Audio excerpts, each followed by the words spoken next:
Assalamualaikum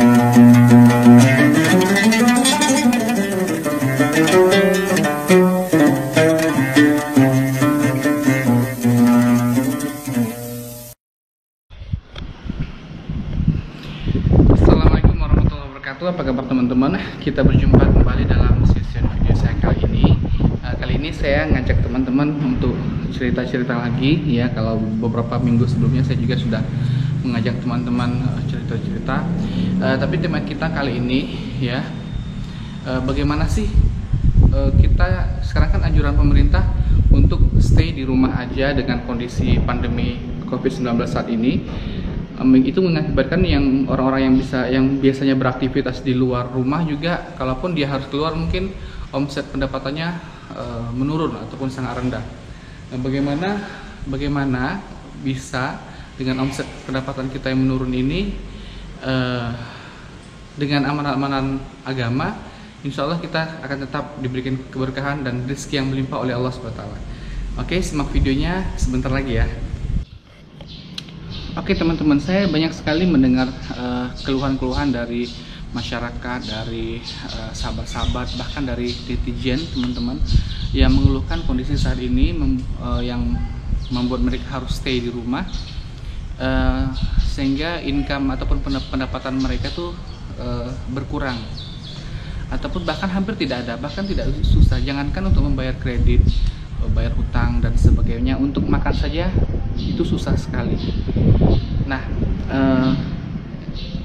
begini ya, saya jelaskan bahwa yang harus kita pahami bahwa Allah SWT lah yang memberikan semua keadaan ini. Kejadian ini tidak terjadi begitu saja, semua itu terjadi atas kehendak Allah. Jadi kalau semuanya terjadi atas kehendak Allah, maka hanya Allah sajalah juga yang bisa menyelesaikan masalah ini. Kita kalau diberikan masalah, lalu kemudian kita berpikir bagaimana solusi untuk menyelesaikan masalah ini, itu memang sangat tidak mungkin untuk kita bisa menyelesaikan masalah ini. Ya, yang benar adalah kita diberikan Allah masalah, maka kita memohon kepada Allah agar Allah SWT memberikan bantuan kepada kita untuk kita terlepas dari masalah ini. Itu yang benar, itu yang Allah kehendaki. Namun kebanyakan manusia ini lupa bahwa sebetulnya Allah memberikan masalah ini adalah agar kita semakin mendekatkan diri kepada Allah Subhanahu wa Ta'ala. Begitu ya. Nah, jadi kita diciptakan oleh Allah SWT sebagai manusia, memang tidak didesain untuk bisa menyelesaikan masalah kita, tidak. Tapi kita memang didesain ataupun diciptakan oleh Allah untuk bagaimana agar dalam setiap masalah-masalah kita senantiasa mendekatkan diri kepada Allah, meminta tolong kepada Allah dan melibatkan Allah dalam segala masalah-masalah kita.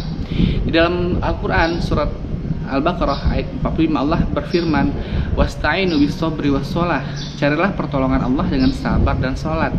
Artinya mencari pertolongan Allah itu memang juga pertama sekali yang harus kita lakukan adalah banyak-banyak bersabar. Kita juga tidak bisa memaksa Allah SWT untuk hari ini saya minta pertolongan, nanti 1 jam lagi harus ada pertolongannya, atau hari ini saya minta pertolongan, nanti besok harus ada. Nggak bisa begitu. Yang kita diperintahkan adalah wasta'inu bis-sabri was-shalah, carilah pertolongan dengan pertama apa? Sabar dulu, sabar dan sholat. Itu bukan mencarilah pertolongan Allah dengan kamu bekerja keras, kamu berpikir keras, bukan begitu. Jadi teman-teman, bagaimana menyelesaikan masalah ini? Gitulah ya, itu yang kita bahas sekarang.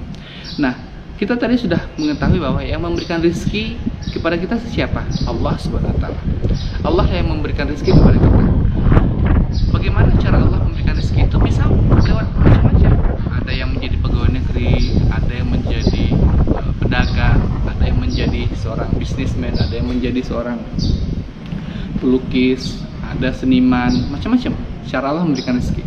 Bahkan ada juga orang yang menjadi tabib, tukang obat, dokter, macam-macam. Dan kemudian kalau misalnya satu orang pedagang punya pelanggan yang banyak, satu orang seniman punya penggemar yang banyak, satu orang karyawan punya jadwal overtime yang banyak. Itu semua datang dari siapa? Datang dari Allah. Allah yang mendatangkan pelanggan, Allah yang mendatangkan orderan banyak sehingga para karyawan bisa bekerja lebih maksimal, banyak overtime.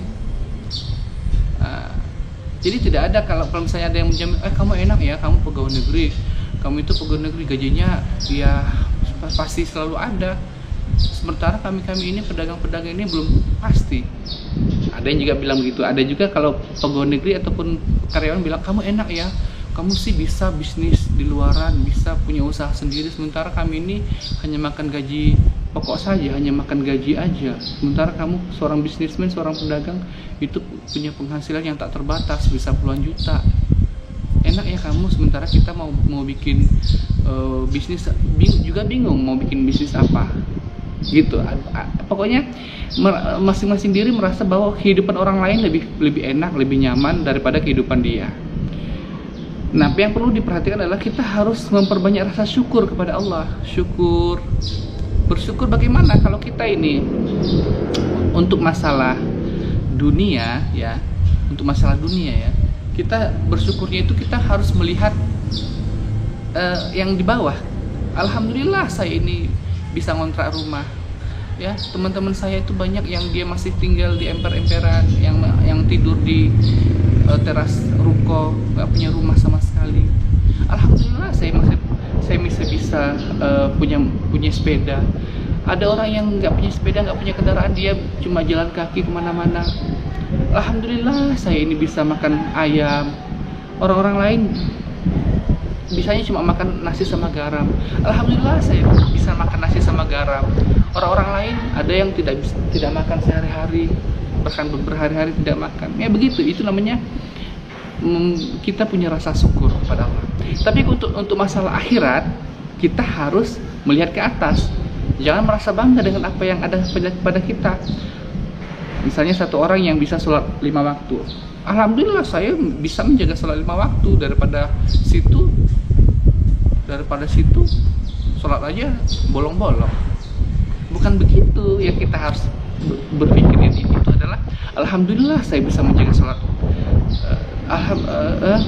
Cara berpikirnya adalah, ya Allah, saya itu masih bisa sholat 5 waktu, tapi si fulan itu loh, dia sudah bisa sholat berjamaah 5 waktu sehari ke masjid, sementara saya hanya bisanya sholatnya di akhir waktu, tidak selalu tepat waktunya, kadang-kadang juga masbuk begitu.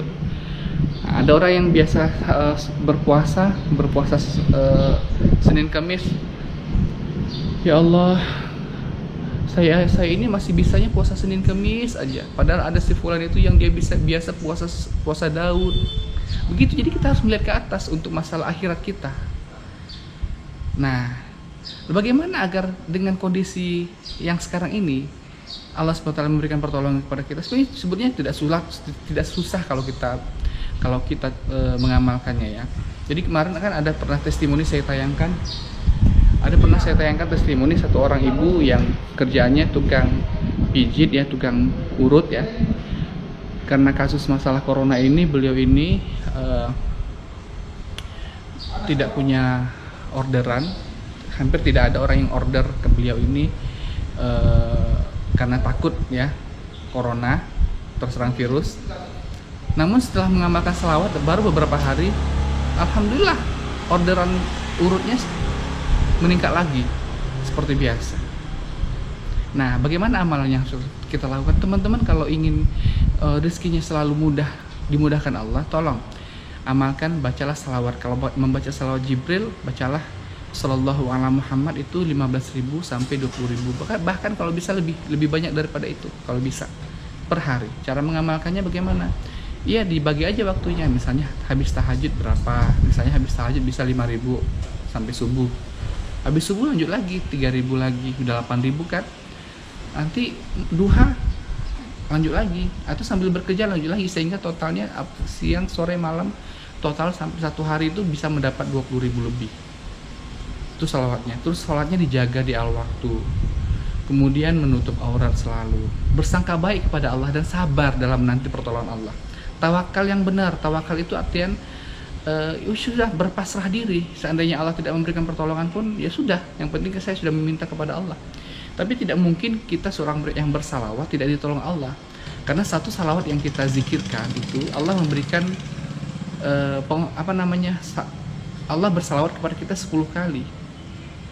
Allah memberikan ganjaran rahmatnya kepada kita 10 kali per satu salawat.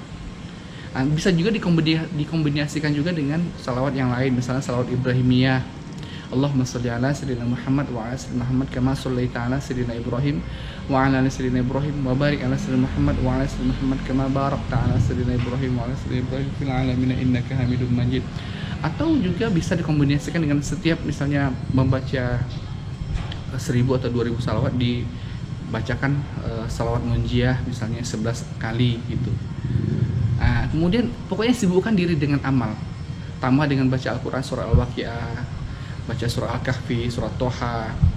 Sibukkan diri dengan amal. Insya Allah tidak mungkin Allah akan menyanyiakan kita, orang-orang yang bertakwa kepada Allah. Kemudian juga kalau ada rezeki, sekecil apapun itu, usahakan untuk bersedekah. Bantulah orang-orang yang sedang dalam kesusahan, yang kelaparan. Jangan kita hanya egois pada diri kita sendiri. Ya begitu ya teman-teman ya. Mudah-mudahan bermanfaat video yang singkat ini. Semoga bisa diamalkan ya. Semoga kita semuanya diberikan kemudahan oleh Allah. Bagi misalnya ada ibu-ibu yang usianya sudah lanjut yang mungkin kangen dengan anaknya agar anaknya bisa mudik, saya anjurkan untuk banyak bersalawat, berdoa kepada Allah, ya Allah mudahkanlah agar anak saya bisa mudik pada tahun ini. Ya memang anjuran pemerintah itu memang tidak bisa mudik karena kondisi saat itu, tapi itu kan peraturan manusia. Kalau Allah berkehendak sesuatu, maka tidak seorang pun yang bisa menghalangi kehendak Allah. Kalau walaupun manusia banyak membuat peraturan-peraturan ini dan itu, tetapi kalau Allah menghendaki sesuatu, maka mana yang berlaku, peraturan Allah atau peraturan manusia? Tentu peraturan Allah kan. Maka mintalah kepada Allah, bersalawat yang banyak, minta agar anak-anaknya bisa berlebaran di rumah, mudik. Oke, begitu yang saya anjurkan ya. Semoga kita bisa mendapatkan keberkahan dan rahmat Allah yang sangat banyak. Demikian saja video saya kali ini teman-teman. Mohon maaf atas segala kekurangan, dan silakan di-share video ini sebanyak-banyaknya, dan sampai jumpa pada video-video saya berikutnya. Assalamualaikum warahmatullahi wabarakatuh.